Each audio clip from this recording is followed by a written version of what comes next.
Good evening, everyone. Welcome to the preview for the game between Manchester United and Butlins FC, everybody's favourite kids' holiday team. We've had a congested fixture list, as you would expect in December. Games come thick and fast. So, literally a very quick turnaround from the Chelsea game. Sam, for you at least, is this message, look, just to put it into perspective, is the message for you now to kind of be like, let's not try and get too carried away with that Chelsea result? Or do you think basically we're going to win the league now because we've won one game? 21 is coming. Yeah. No, that had to be a springboard for performances and results. Like, you have to get 3 points against Bournemouth. Like, we've done, like, ironically enough, we've done well against lower league teams, as in results, not performances. But we've beaten Luton, we've beaten Everton, we've beaten people like that. It was the top 6 where we've struggled, and I know I'm getting a bit of echoing for someone. I was just messaging because I wasn't going to think it. But Dan, your mic's echoing just a tiny bit. We just mute just whilst we think it. And then obviously when you talk, you just unmute it. Sorry, it was unnerving me. I could hear my own voice. I know, I could hear it as well. It's okay. Go on. But yeah, so top 6 has been an issue for us. I don't know if you count Chelsea as a top 6 anymore because they haven't been in it for about 3 years. But you know what I mean? We beat them convincingly. I know they look shite. I think we looked good against Arsenal as well. To be fair, I think we had a goal unfairly chalked off with the Garnacho thing, and then we ended up collapsing. So Bournemouth should be one of those teams where you think, okay, there's 3 points here.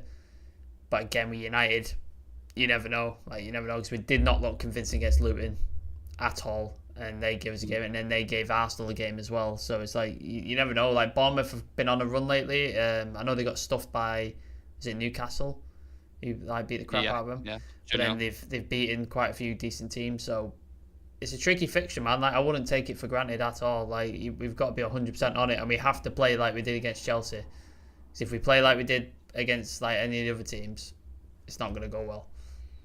Yeah, Dan, it's like Sam says, it was very refreshing, just the result in general, but the fact that it was 90 minutes, like a full performance. It weren't just the 20 minutes that we've been fucking used to, the little 20-minute cameos, and then they fall off the face of the earth. And that was nice to see as well, wasn't it? You're on mute. No one can hear you. Brilliance. Go on, go for it. Yeah, so that's what we as a fan wants to see from our club. The players, like, regardless of the results, we want our players to play well. That's why we bring in Ten Hag into the team, and because the kind of football we have been playing, we have already been seeing that kind of football in Ole's era as well. So we wanted to see that Ten Hag ball, and yesterday definitely we have seen that. And I would like to get carried away by these results at least for 2 more days.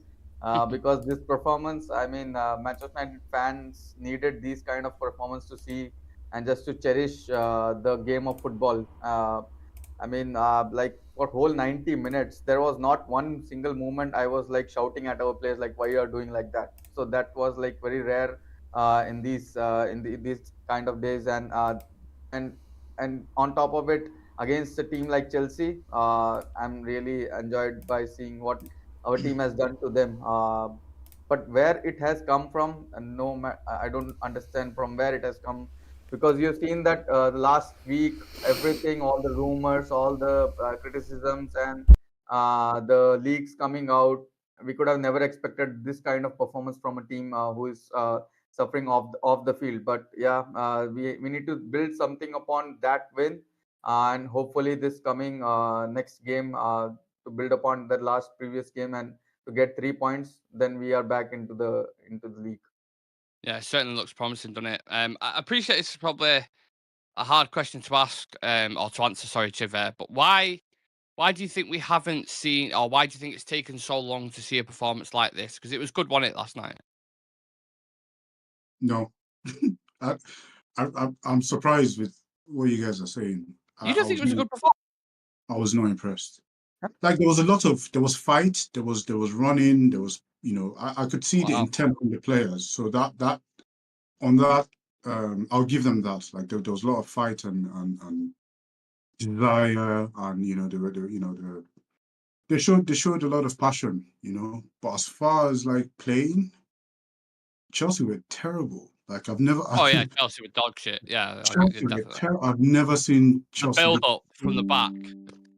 Chelsea were Horrendous. terrible. Like Yeah. I'm not impressed with yesterday. I don't want to sound like a what's the name, a wet blanket or whatever. But Broken I record. really want. Yeah, well, not broken record, but like I don't I don't want to think you sound can like a downer. sound like a wet blanket, can you? Yeah, but like a downer, like to just be Right, like, yeah, I'm with you. everyone's Yeah. happy, and then I'm just But I personally, I'm happy that I'm happy for the 3 points, and that I could see some desire there, but I wasn't happy with I was impressed by the performance in general, but I'm happy to see players like all shut because anyway, I don't want to go into it, but yeah, it's good that we got the 3 points, and it gives us a lot of confidence going into the game against Bournemouth. I'm sure the players will have a bit of a lift from it, but I don't think that the way we're playing is sustainable for the long term, because when we meet a team, like I know everyone's talking about Liverpool and all that, but when we meet your Aston Villas and organized teams, they'll tear us apart. They will tear us apart. But I mean, from a Manchester United fan perspective, I was very happy for the 3 points, and for some reason, I had Scott McTominay in my CB team. Well, he's top scorer now, isn't he? I think he's on like He's 5 goals for us and all that. But to answer your question, yeah, it was good to see. It was good to see at least some fight. It wasn't drab. It wasn't a drab performance. I'll give them that. Like it wasn't. They played like they had a point to prove, but we're so far off. So far off. When you compare it to the Newcastle game, for me, it's apples and oranges. Yeah, I thought it was fucking I think that's what it is, because we've seen so many drab performances and all that. Yeah, but finally we've seen some sort of desire and some fight. So yeah, that's good for them. But there's a lot of work to be done. I think that's an interesting take. Even I had the doubt whether is it us we are playing better or is it Chelsea who are playing poor. But some of the passes I have seen, like from the tight situations where our players were able to, bring out the ball with one-touch passing. I've never seen that. Yeah, that was really good. There was a spell. We had like a 15 to 20 minute spell in the first half where we were really good, but it was when the score towards the end of the first half, and when we came in the second half, it was kind of like just a stalemate. At one point, yeah, but. I thought collectively, like the pressing was much better. Like the gaps between the pressing was much better. More kind of, there was a lot more communication going on. It seemed like, whether that's because Rashford had been dropped, I have no idea. I don't know. There's still lapses defensively. I mentioned in the pros and cons, which will be dropping after this, pretty much 8-9 o'clock. But I'm mentioning that. Look, I'm not getting too carried away, because I saw things in that game where Maguire's slipping, Amrabat gives the ball away on a different day. Lindelof for the goal as well. To be honest, Lindelof's been pretty shit the past few weeks, man. Like he's been putting in stinkers for a good few games now. So that's another one where you're like, obviously Varane's out again now, I think, even though he weren't playing. So it'd be interesting to see if he goes with that. Is he out? Well, yeah, I don't know. I can only really speculate in it. But I thought collectively, Sam, there was a lot of individual performances as well. Sorry, Anthony stepped up a bit more. Not amazing, but was better than what he'd been doing. Amrabat equally was really, really good. We spoke about it in the review. Any concerns on Højlund at all? No, I think that the quality's there. He's a really good player. We just, as me and Chivy have said, God knows how many times on this channel, they're not using him. They're not servicing him. They're not giving him the opportunities that he needs to put goals away. Garnacho, although he's been better than Rashford, he's a similar type of player. Like, he will put more crosses in than Rashford will, but he's a very similar type of player. He wants to cut in, he wants to score. That's what he's about. Doesn't look for the overlap or for the man in the middle, does it? Anthony, exact same person. Like, that's here. So unless you have some dedicated wingers looking to sort of give him the ball and sort of put the ball in, he's gonna struggle, because he's not a target. He's not a target man, like, per se. He can do it, like, he's all right, but that's not his game. He's more hold up play, bring people in, passes between, and then he's quick as well. He's very, very quick. So balls in behind, stuff like that, bread and butter. Like, we saw it, didn't we, with the little dink finish goal that he had. I forget who it was against. Galatasaray. Put the ball in behind, and he was just on it like lightning. Like, he's super quick. So if we start giving him that, like, I think he'll score. Like, we've seen it in Champions League. Like, the guy knows how to score. It's just in the league we seem to play a little differently. I don't know why. Maybe it's the opposition. Maybe it's something else. I'm not sure, but I'm not worried about him. I think we need to start changing the way the forward line plays, because we've said for ages that it's individual moments of brilliance that are getting us out of games at times. Garnacho overhead kick, Rashford last year like doing stuff, Anthony top bins against Arsenal, that kind of stuff. And it only goes on for so long. Your luck only goes for so long. We need to start giving this kid the ball, like giving him passes, giving him crosses, putting stuff in behind for him to feed on, and he will score goals. But until we do that, he's going to struggle. He'll work hard. He's never going to give up the ball. Like, he'll come deep and all that sort of stuff. But until we service, this is the way it's going to continue, unfortunately. I think Bournemouth could be the perfect kind of thing. Old Trafford, Saturday, 3 o'clock kickoff. If it's a little bit rainy, surface is wet and stuff. I think. Can I just add to what Sam said, just very quickly? I 100% agree. I don't think we're really playing for him at the moment, whether it's intentionally or unintentionally. But like, when you look at Garnacho, like, Garnacho has that. I can see a lot of Cristiano Ronaldo in him in terms of mentality, where it's on him. And Garnacho is a shoot first kind of player. Like, he's shoot first, and then, when there's more people, then he'll make the pass. But another thing I noticed was Højlund and McTominay were occupying a lot of the same spaces. Kind of the same thing where Bruno and Ronaldo. Yeah, always. Whenever there was on the goal, it happened when McTominay heads the goal in the second one. Højlund is right there next to him. Right there. I always get mixed up between them as well because they look very similar on the pitch, so I have no idea who scores until the camera cuts. They were always occupying the same spaces. And there was another time, just to add to Sam's point, in the second half there was a break, and Højlund was already on his bike, and Garnacho had the ball, and Højlund was like calling for it, like.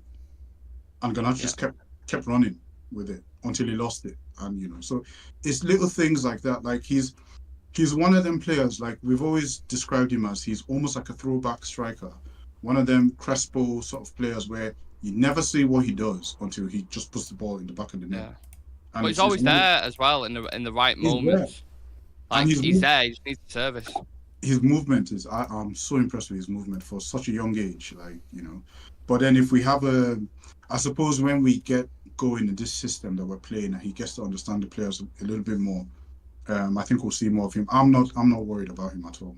Yeah, well, I'd love to hear everybody else's opinions on that, so get your opinions in the chat and we'll read them out very, very shortly. I want to speak about Bournemouth a little bit, Dan. It seems like their manager's starting to get it right now. At least the past 3 results have been good.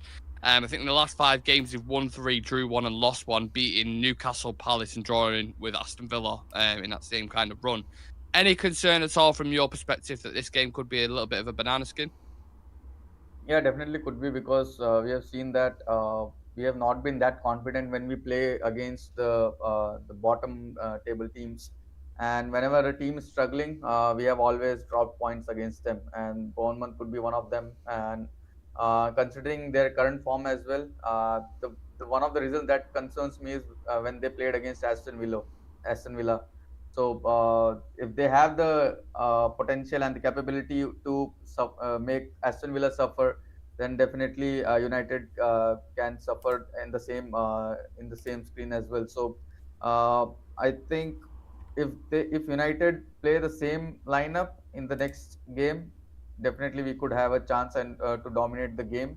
But again, the midfield, I'm still not confident, even though McTominay scores in every game, but still I'm not confident with him playing alongside any of Amrabat or Maino, because when you play McTominay, you have seen whatever the praises he gets in this season, it's when he is in the box, and we need players in the midfield, and that's why the game yesterday was wide open from both the ends. The attack was happening from both ends because the midfield was so bad and it was wide open, and that should have been dealt with in the coming days, hopefully. But it's not going to happen when we start McTominay with Amrabat or Kobe Maino.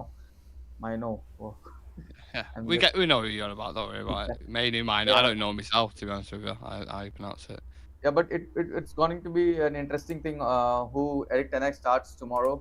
In the next game. So interesting to see. But if Mason Mount comes back, I'm not sure where he's going to play because McTominay is still there. It seems like McTominay is cementing his position in the club, in the team. And again, with the players coming back, I'm not sure Ten Hag is going to have another headache.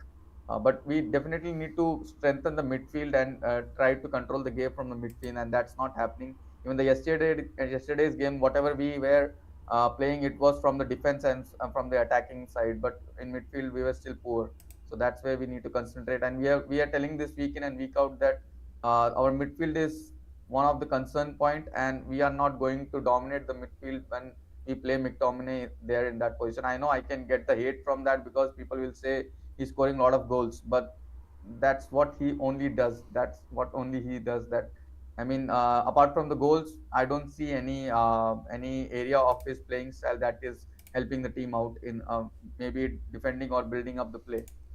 I heard someone comparing McTominay's role, what he's doing now, to what Donny was doing at Ajax in that kind of shadow 9 role as like a second striker. But the issue is with that, I don't think McTominay, like you said, you rightfully mentioned there, the fact that he doesn't really have that in-game intelligence to know. Like, he's got the nose for getting into the box and scoring, but he hasn't got the nose for like defending or where he should be in the midfield or anything like that. Which is why we're so open. One point here, like I was really frustrated in last game when McTominay, another player, I think he lost the ball in the on the left side of the wing, and McTominay was in the middle of the pitch and he was just jogging back. I was really frustrated to see that. But when you see yesterday Amrabat losing the ball, he was the one going back first and defending, and he was the one who made that tackle and made it difficult for Modric to take a shot. So that's what make a difference in when you have a midfielder with that intelligence and with that the brain you have to judge the situation. Yeah, like I said, it's going to be interesting selection on the weekend. I want to talk about Solanke a little bit, and then Bournemouth's Premier League status. I'm just going to read this comment out quickly from NT. He said, and this is a question for you lot. He says, Lindelof, do you guys think he's good enough to be 4th choice centre back? I know he probably won't be happy with that role, but I think playing him all the time out of necessity, I can't even say the word, you know what I mean, has maybe made him look subpar. Thoughts on Lindelof, lads, at the minute? He's tricky, isn't he? Because there's times where he's looked excellent. Like, he's looked really, really good. His passing range, I think, is really good for a centre back. Like, I've seen some of the passes he's pulled off have been interesting. Like, really, but then other games he's looked slow. He's looked switched off. He's made mistakes. Like, it's weird, man. It's really, really weird. There was a time last season when Shaw and Lindelof was our centre back pairing, and it looked fantastic, didn't it? Like, there was a period of games where it looked excellent. And yeah, I don't know if I think consistency is something you want from the centre backs. For a centre back, you want consistency in terms of playing time, as in they're not going to get injured. So, like Varane, fantastic centre back, but can't be relied on because he's injured. And then consistency in performances, and you're not getting that from Lindelof. You're not getting consistency in the performance. When he has a good game, he's really good. When he has a bad game, he costs us goals. And you can't have that with a centre-back. Centre-back has to be 6, 7 out of 10 every single week. You can't afford to have bad games because he costs us goals. And especially with Onana in the form that he's been in, just chucking stuff in the net. When you've got centre-backs who are out of form as well, doesn't help matters. Yeah. What's the common denominator with Lindelof's bad performances? Whoever is alongside, are you going to say? Maguire. Every time he plays with Maguire, he's crap. Yeah.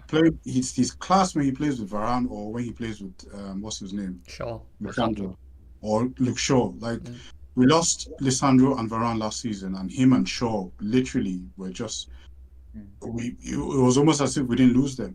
Every time you play this guy with Maguire, he's crap. I really can't explain it, but that's the common denominator. It's the player of the month you're talking about there. I love you know.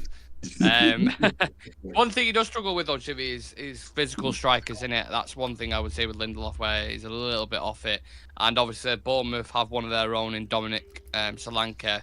7 goals for them this season, very impressive. People can say what they want about him, but he scored more than all of our attackers, so he must be a threat. Is he a concern at all for you for Saturday? He should have played for Nigeria, but he chose England. I don't know why. Oh, has he got? Is he Nigerian? Yeah, I didn't know that. Interesting.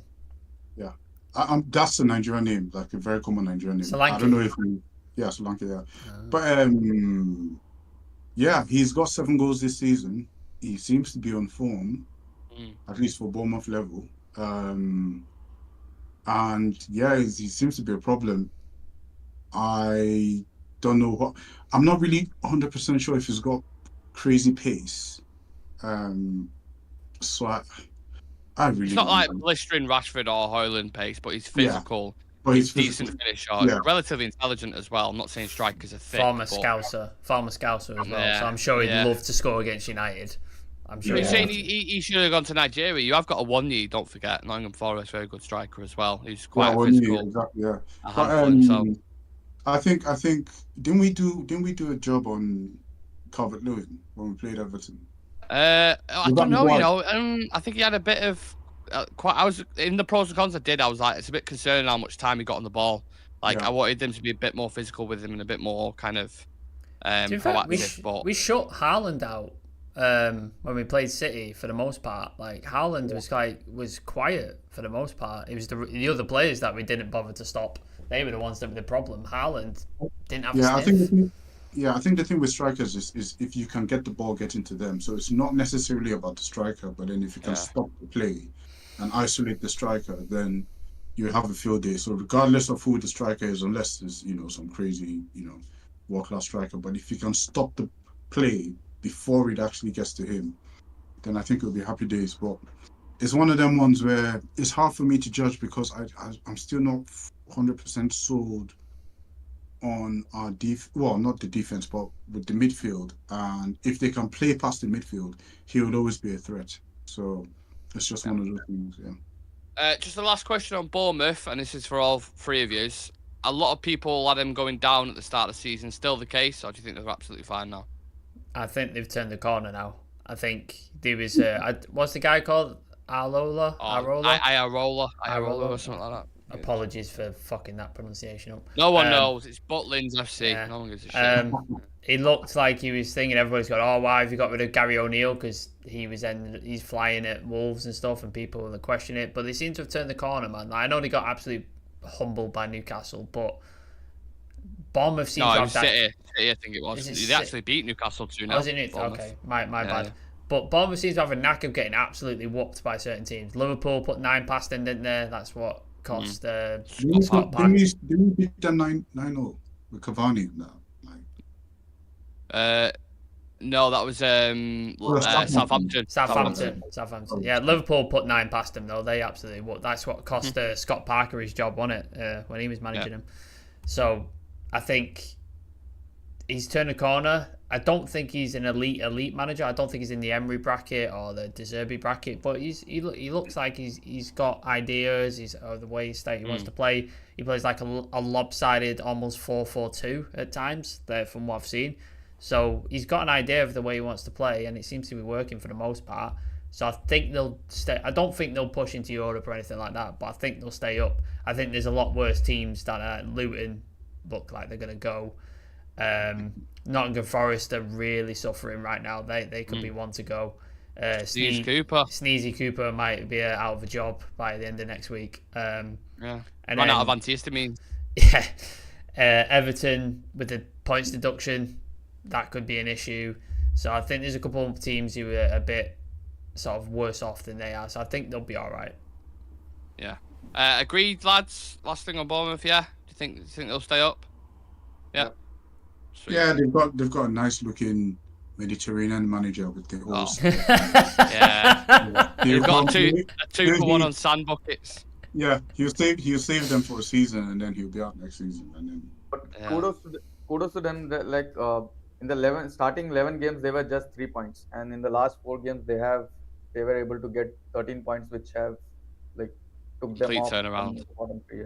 But they are coming from the sunny beaches of Bournemouth to the north, and sometimes don't fare well in the north. So can I just put there's a good point for Mentee about Emery taking Villa into the top 3, and then Steven Gerrard almost got pretty much the same team relegated. That shows you how shit of a manager Steven Gerrard is, by the way. Yeah, Unai Emery is super underrated. He's getting his flowers now, though. And in fairness to him, Sure he should. So he should.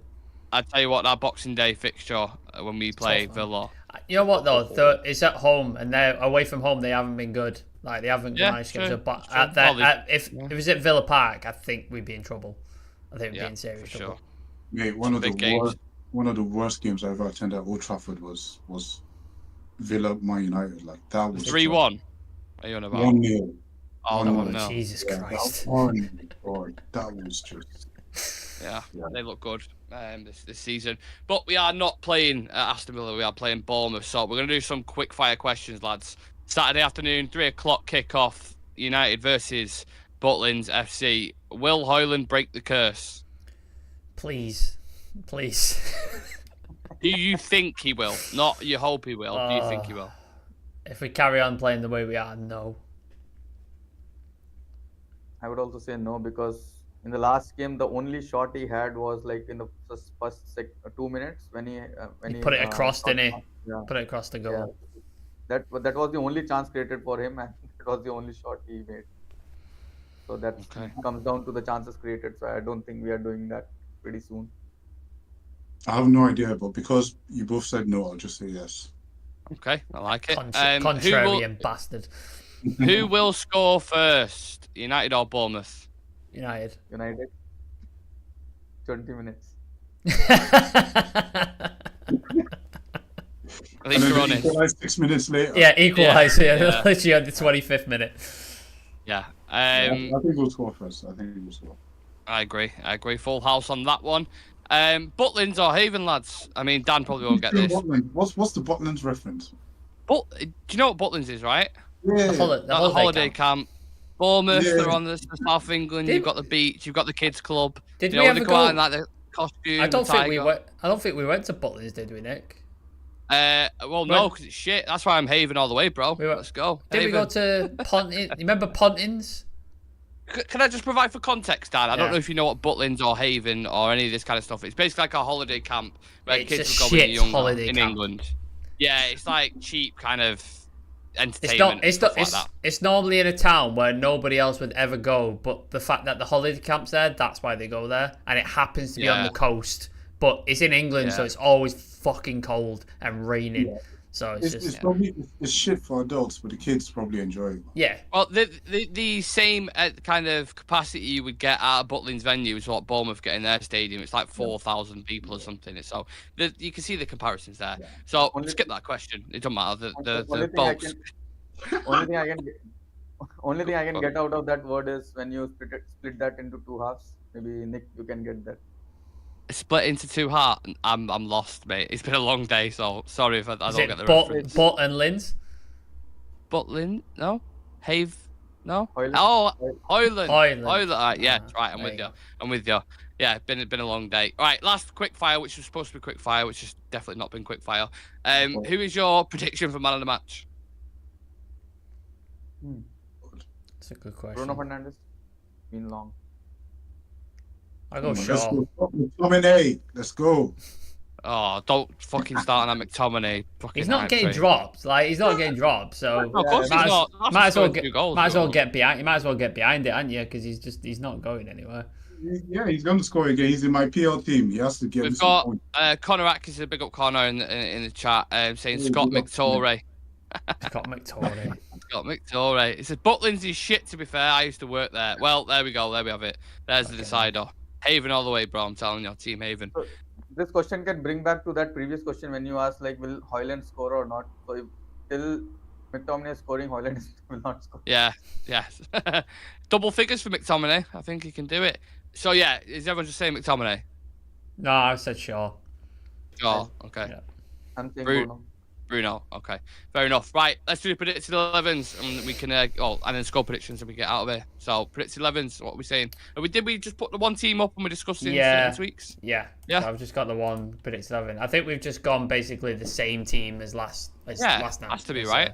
So knowing Ten Hag, he probably will just go for the same team. Like. Yeah. Dan, you had, was it Shaw at centre back? Yeah. I Shaw will start. I said that because I thought Region looked decent when he came on. Like he offered something. So maybe Garnacho had a nice little partnership, I thought. So maybe Shaw goes centre back because Lindelof had a bad game, and then Region comes in at left back. I could see that. I'm begging for Mainu and fucking Amrabat to start together. I'm not gonna get it. Yeah. I'm never gonna get it. It's never gonna happen. But I'm just again like Chivy. I'm putting it out there just to see if it happens. In the universe. Yeah. Come on. Yeah. Okay. Give me one. Any other tweaks we would make, lads? No? I think maybe 2 or 3 because next week we are going to play against Bayern, so that will be on the cards as well. Interesting. Yeah. You can't bring Rashford back in, like, because Garnacho had a good game. That was the one I was going to say. I think he may bring him back in. Fuck's sake, man, maybe on the right hand side or something. I don't know. I thought Anthony had an alright game. I thought Garnacho had a very good game. None of them deserve to be dropped, in my opinion. So I don't see unless you put Rashford in the 9, and if he does, I'm going to kick off big time. Yeah. Well, when he came on as the 9 last night, just what the fuck did he do? He did nothing. Just came on. Someone said, I don't know if any of you know the rapper Ice Spice. Yeah. He said he started there like Ice Spice. I think it was that expressions from Spurs. I was laughing my head off. It was like they brought fucking Ice Spice off the bench. But yeah, didn't really do it. You can't get any Pelistri can't that right wing, man. Mad, isn't it? No one. I don't know. Everyone's impressed with Anthony, and yeah, he wasn't crap. Can I correct? Chivy, I wasn't impressed. I don't think he had a great game. I just think from the shite that he's been putting in, he was a step above it. Yeah, that's what I'm saying. Well, I think you can probably say that for the rest of the team, like how everyone else have been performing. No, because when the ball goes there, I'm always expecting something. It just dies when it gets to him. It literally just dies. He holds onto the ball, and then they press. There's 2 men on him, and then that's it. I have a theory. We're going to see him use his right foot properly once, and it's just going to go in like Z and everyone's going to be like, right, okay, that's why he doesn't, yeah. He did it. He made it so that there was a bit where he was on the edge of the box and he made a pass with the outside of his left foot. Yeah. And he had it on his right, and he literally had to get it under control with his right foot, shift his body weight to get it onto his left, and then why have you done that? Just hit it with your right foot. I never thought it was possible that someone could be more one-footed than Iron Robben, but I think we've definitely found a player. Dude, he's the most one left-footed I've ever seen in the history of football. It's mad, absolutely mental. Right, score prediction, lads. Getting carried away here. Sam, do you want to go first? I don't want to say 2-1 again, even though I feel like that's going to be the score. Sam, the different Sam, in a different universe. He's saying 4-0 United, Anthony man of the match. He's always positive, man. Shah Sam. Love it. Every fucking week he comes with United are winning. United are going to fucking win. I'll go 2-1 because I don't see us keeping a clean sheet. I think we concede. So 2-1. Okay. Dan? 3-1. 3-1. Chivy? This has got 1-0 all over it, man. Yeah. United or Bournemouth? Oh, United. I was like, mate, that is depressed. I'm going to the game on Saturday. If a 1-0 Bournemouth win, I'm going to chuck myself off the second tier. We're going to smash their sandcastle up. We're going to fuck it up. We're going to sit on the beach and we're going to stamp on it. I'll go with a crazy one, mate. I'll go with like a 4-1 or something. 4-1? I'll have that. I'm going. I'll have that. Fucking bring that on, please. Telling you, mate, them sandcastles getting stamped on. Once we scored a couple, they'll melt. And we'll score 3 or 4. Kid would be crying. Do you know that if that happens, they'll have to pan to the kid with the ice cream crying, because the ice cream fell off. It just that's the one. Yeah, Mr. Whippy outside. It's not going to be an easy one. No, it's definitely light work. Telling you, easy. NT says he'll bite your hand off for a 1-0 win right now. So NT, you have my assurance on this game right now. It's not going to be. Don't worry about it. Clip him. 1-0. Clip him now. Clip him. Clip him. It's Butlins FC, mate. We can't lose to Butlins FC. That's getting used against him. Well, clip it if you want. Anyone of you seen when Garnacho was coming off? He looked like a bit injured. Yeah, I think he was just knackered. He put in a lot of mileage on that left-hand side. I think he should be fine. Oh, you just reminded me, actually. One last thing. Ahmad's back. Is he actually back, though? Because they've said this like 4 times. He's in training. He's been pictured team in training. Team training. Yeah, team training. He's right, okay. Team training. So, from last 1 year, man, I'm seeing this news again and again. It's been a reoccurring theme with everything. Yeah. You get this gym news, and it's like, oh yeah, well next week. Oh no, it's next week. Oh well, we thought it was this week, but now it's next week. It's like just fucking tell us when it's actually happening. I don't give a shit. I swear I saw a video of like Ahmad doing kick-ups on the grass like a month and a half ago. And I was like, oh shit, he's back, and then he's just not. And I'm like, what the fuck's happened? Like, is he alive? Like what? We're talking about like that right hand side. Give him a fucking a shot, man. Give him a shot because. Well, you would hope. You would hope. I hope so. But then, yeah. This is what. Yeah. Well. right. Let's leave there before we. Chivy's winding up for a rant. He's winding up. Right, like I said, for people in the chat now, if you're watching or whatever, like Shah Sam's literally just mentioned with the pros and cons, that will be dropping around 8 o'clock, 9 o'clock. So keep an eye out for that. We tried dropping it earlier on today, but due to technical fucking difficulties, as always, we couldn't post it. So we're gonna post it later on. It's ready to go. So I'll drop it at 8 if possible. Keep an eye out for it. Let us know your feedback on the thing. Let us know your score predictions. Leave a like on the video. Subscribe to the channel. And me, Sam, Chive, and Dan will see you lot in the next one. Big up Connor as well if he's still in the chat. Like, yeah. Big up to Connor if he's still watching. Drop me a message as well, Connor, if you are still watching. Peace.